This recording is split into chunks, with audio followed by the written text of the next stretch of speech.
Well, let me just jump right in here and say that what I'm working on here is a B&K 707 that I bought on eBay. It sort of works and sort of doesn't. Some functions give some indications. The power transformer appears to be good. The meter seems to be good.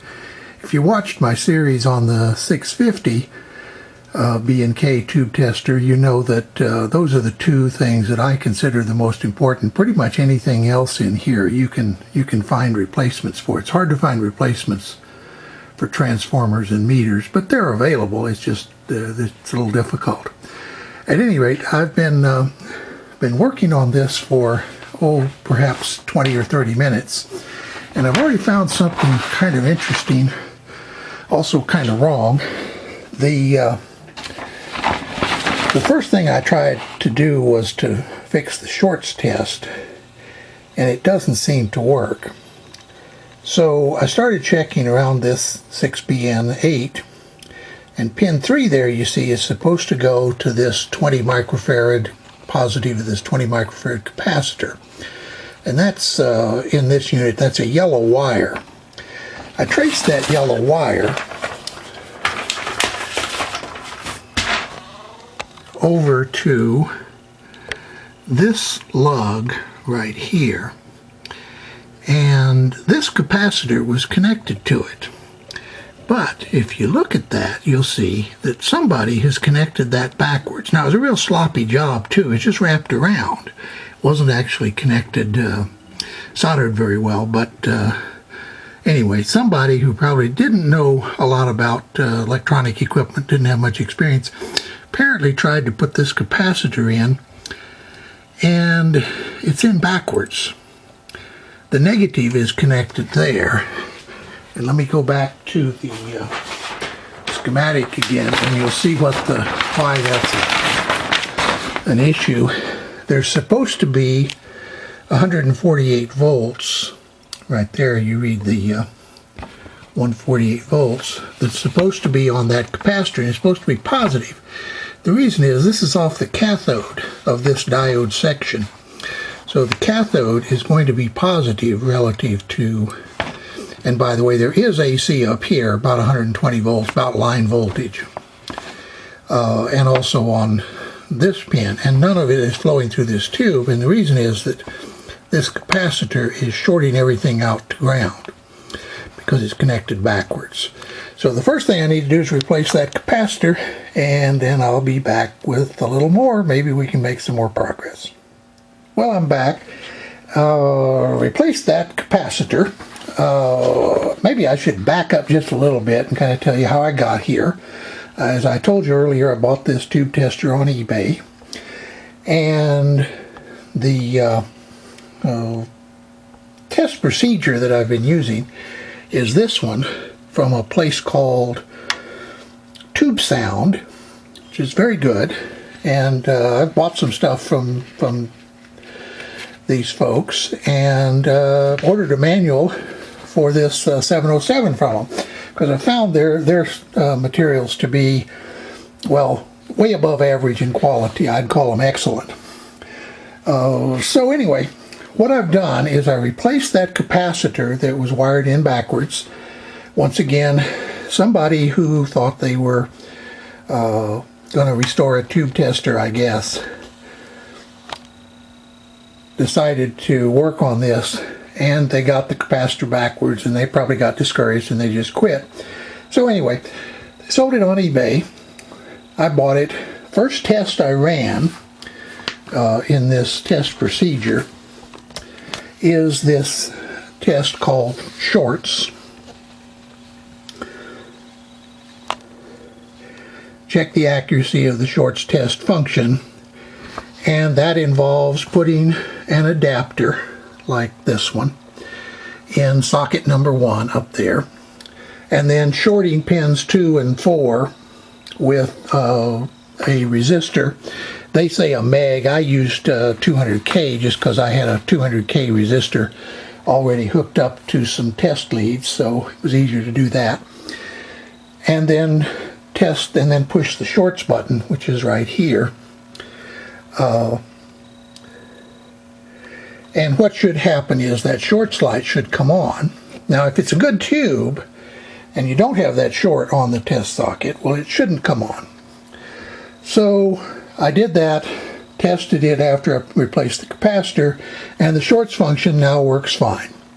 I may show you that a little later, but I wanted to show you that that was the only thing wrong with this tube tester that I can find. Now it still needs to be calibrated, and I'm still going to replace all the capacitors and basically do a complete refurbish on this. But here is grid emission, and you'll notice that on the meter, the grid emission is at the very top. And basically, if the needle rises out of the green area, then you should replace, it's the white thing at the very top. Right now I'm not talking about this red or yellow-green scale, but I'm talking about that green-white scale at the top. If the meter rises above that, that means there's grid emission, and I'll talk about that a little bit later, but if you really want to know more about that, go back and look at my 650 restoration series, because I talk about the circuit and a lot more about the theory and everything. So the big question is, will it test a tube? So I got a 6AU6 in there, and turn on some more light. You see there it says 6AU6 82. The 82 refers to the setting of this control, the sensitivity control, and then we push test 1, and you see it tests good, as I assumed it would. This is a good 6AU6. It's actually a new old stock tube that I had in my collection. So it looks like that has fixed the problem. Now once again, what was wrong was that someone had replaced this capacitor that comes off of pin 3 of the 6BN8. But when they put it in, instead of the plus lead connected to pin 3, they had the minus lead, and the plus lead, of course, was going to ground. Well, that basically puts a dead short on pin 3, and because of that, there's no 148 volts, and without the 148 volts, of course, the tube tester won't work. So that's where we are. I'll probably do maybe a couple more videos on the restoration process, but at this point I'm already willing to declare this project a success. That's my meter shutting off, telling me that I've been talking too long. So see you in the next video. The next thing that I did to the tester is to modify this 83 replacement. Now what this is a pair of diodes and a pair of resistors. You can see the diodes down in there and the resistors over there. The recommended resistors are 10 ohms at 1 watt, but if you watched the restoration I did on the 650 B&K, you'll know already that 10 ohms causes the resistors to dissipate a little more than a watt, and they're recommended at 10 ohms each, 10 watts, 1 watt. So what I do is I like to go up to 15 ohms, which is what's in there now. Originally, these resistors were what was in there, and you can see on there those are 10 ohm and those are 1 watt resistors. But that dissipates about 1.25 watts, whereas by going to 15 ohms I've found that the circuit works the same and calibrates fine and dissipates about a little over 0.8 of a watt. So well within the rating of those 1 watt resistors. So anyway, that goes in the 83 slot, which is right there, and replaces the 83 tube and reduces the total power consumption of the unit by quite a bit. The next thing I'm going to do is be replacing capacitors. You see one there that's already been replaced. That's the one that was actually wired in incorrectly in the original. This is the capacitor that was in there, but it was wired in backwards. It was wired in with the negative end at the top, and as you see with the arrows on the side of that one, the negative end is actually supposed to be at the bottom. So that, of course, is one of the things that fixed this. So I'm now going to replace the other capacitors in the unit. There's one right there, and there are a couple of others over here.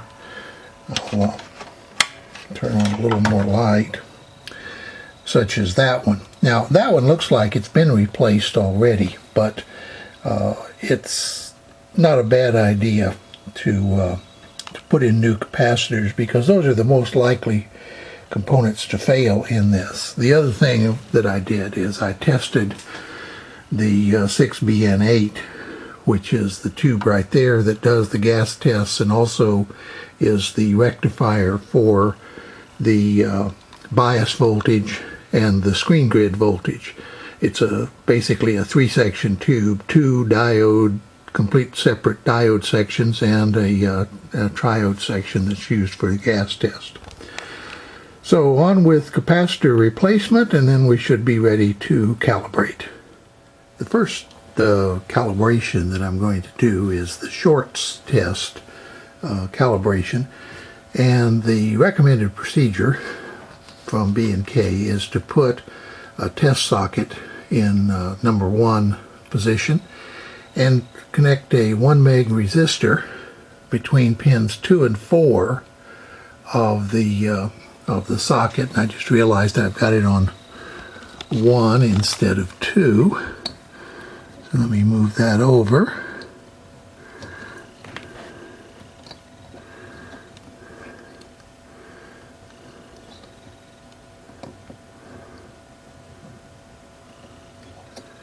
Okay, now between 2 and 4, and the calibration is right here, shorts sensitivity adjustment, and this is a copy of the B&K manual. Actually, it's one that I got from Tube Sound. This isn't the original, but at any rate, connect a 1 meg resistor from pin 2 to pin 4 of socket number 1. Adjust R16 while the short button is depressed until the short lamp just lights. R16 is accessible from the top of the panel through the center of socket number 30. So socket number 30 is right there. So that's the next step. And I'll show you that as soon as I got a screwdriver out and I'm ready to go forward. Okay, I've got the resistor connected, and there's the screwdriver, and I've already adjusted it, and the reason is that it's actually hard to do this with the camera because you need 3 hands. You need 1 to hold down the shorts button, you need 1 to turn the screwdriver, and 1 to hold the camera. So what I'm going to do instead is I'm going to show you how I have it adjusted. You see, it's just turned on, and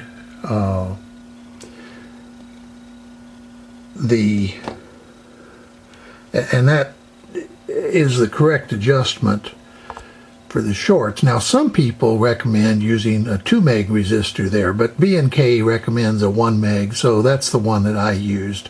And what you do is you turn that down until the shorts light just goes out, and then you turn it back up until it just comes on, which is right where I have this one set.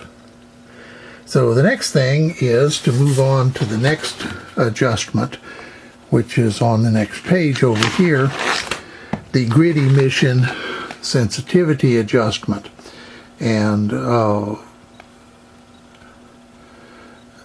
so we'll be doing that. In this case, we'll be using a 20 meg resistor from pin 1 to pin 7 of socket number 1 and adjust R18. which we'll do in just a minute. And once again, I'll show you how that is. What I think I might do is set the camera up on a tripod so that I can do the adjustments and leave the camera running while I do that. So I'll be back in just a second. Now let's try to set the grid emission. I have the unit warmed up, and you see it's reading just a little over 20, and it says set it to 20. It's real sensitive.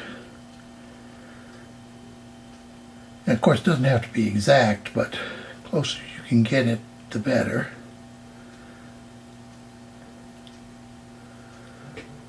And there's 20. So the grid emission is working and calibrated, and we'll move on to the next test.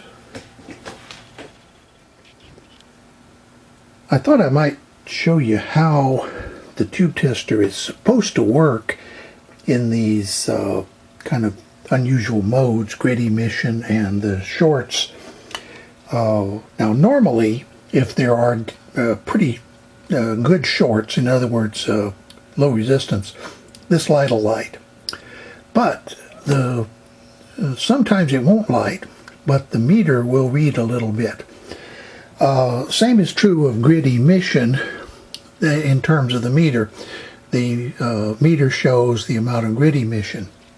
And if you want to read more about that, you can look in the 707 manual, which is available online, and the circuit and how it works, or you might want to watch the videos that I did on the B&K 650, in which I talk about that circuit a lot more. But here's how basically the tester is supposed to work, and then I'll show you what happens when you have a tube that has either a little bit of leakage but not enough to light the shorts light, or grid emission.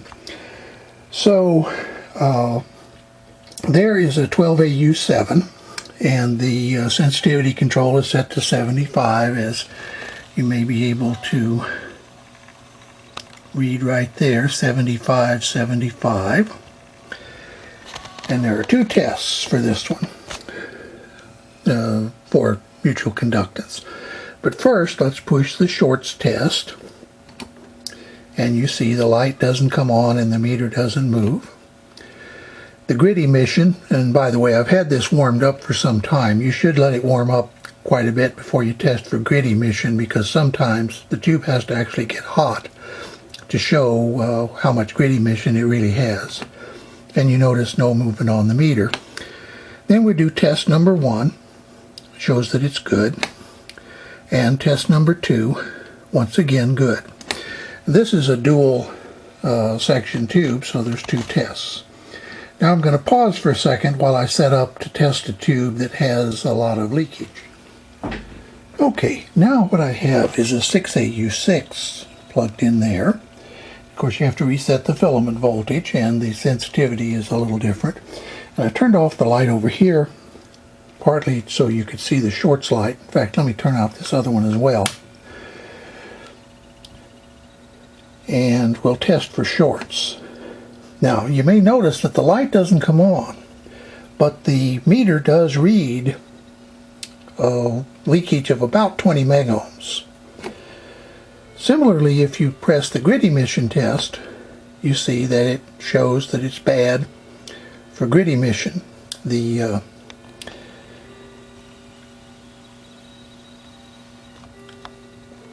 green scale down there is the one that it should read in for grid emission if it's good, and of course this one is bad.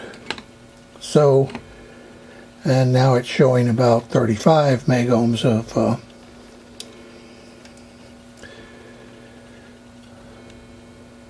conductance. And the reason this is important is, notice that the shorts light does not come on, but the meter does read. And that is the way that B&K arranged their circuit. That's one reason why you want to go ahead and set the sensitivity of those of the grid emission and shorts, because without it you won't get an accurate reading on tubes like this, which is actually a bad tube, even though when we go to the mutual conductance test it shows it's good. But as they explain in the B&K manual, if you put that tube in like the IF stage of a TV or radio, it's not going to work very well, because the leakage, the grid leakage, is going to upset the bias point quite a bit. So you'll get a lot of distortion. In other words, the operating point of the tube is going to move around from where it should be. And in a TV, for example, that was often the cause of horizontal control problems, including horizontal jitter, because the bias point would move, so the video signal would get compressed, and that would compress the sync pulse. And anyway, you can read about that in the radio TV book, but that's the reason why it's important to have a good grid leakage test on your tube tester. So I've pretty much finished calibrating this unit, and now I'm going to go test a bunch of tubes that I've got that I haven't had a chance to run through a tube tester yet.